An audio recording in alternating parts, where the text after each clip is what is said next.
Good afternoon, everybody. This is Guro Francis from Filipino Martial Arts School. I pray all is well. It's a beautiful day here in Southern California. As you can see, it is a different backdrop than I normally use.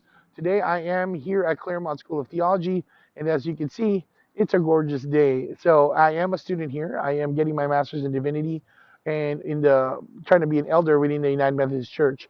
And by the way, I love it here, and the level of education here is amazing. It's amazing, and it's definitely pushing me in ways I never thought about. So today I want to talk to you guys about the authenticity of Filipino martial arts. But before we do that, I want to remind everybody that we have an open house on May 19th at Filipino Martial Arts School.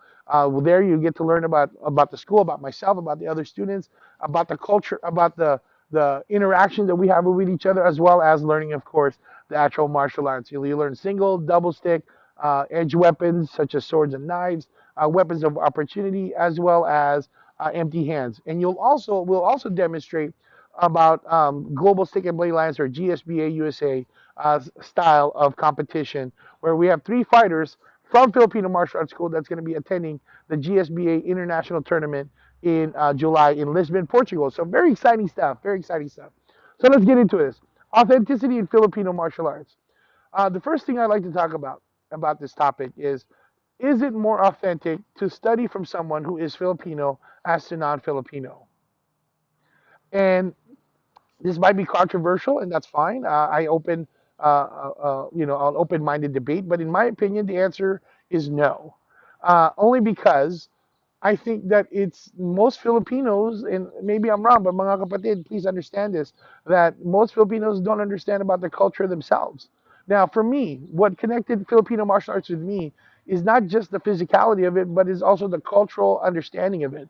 Being Filipino, knowing from our culture and understanding it, and as well as doing my own personal research on this, I found that I've connected more to my culture and Filipino martial arts, and that's where, for me, I had to take the time to do that.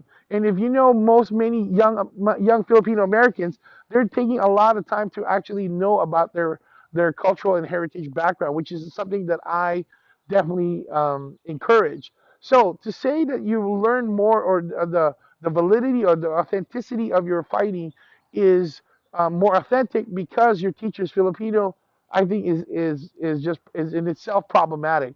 Does this person even embrace the Filipino culture?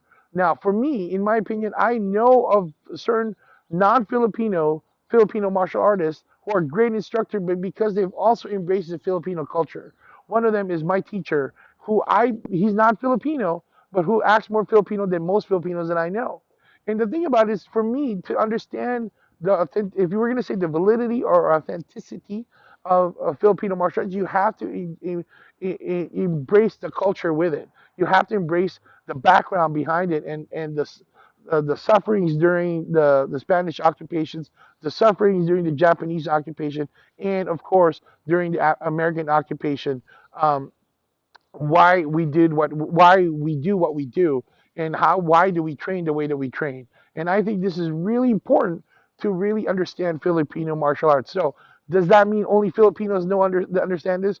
No, it does not. It means that anybody can be a really good teacher, and anybody can also lend some authenticity and validity to their style if they've taken the time to understand what happened in the past that precipitated to why we do Filipino martial arts today. This is my thought. Please, please comment below if you agree or disagree. As long as we keep it positive and lively, we'll continue discussing. My name is Guro Francis from Filipino Martial Arts School. Peace out. God bless, and keep swinging them sticks.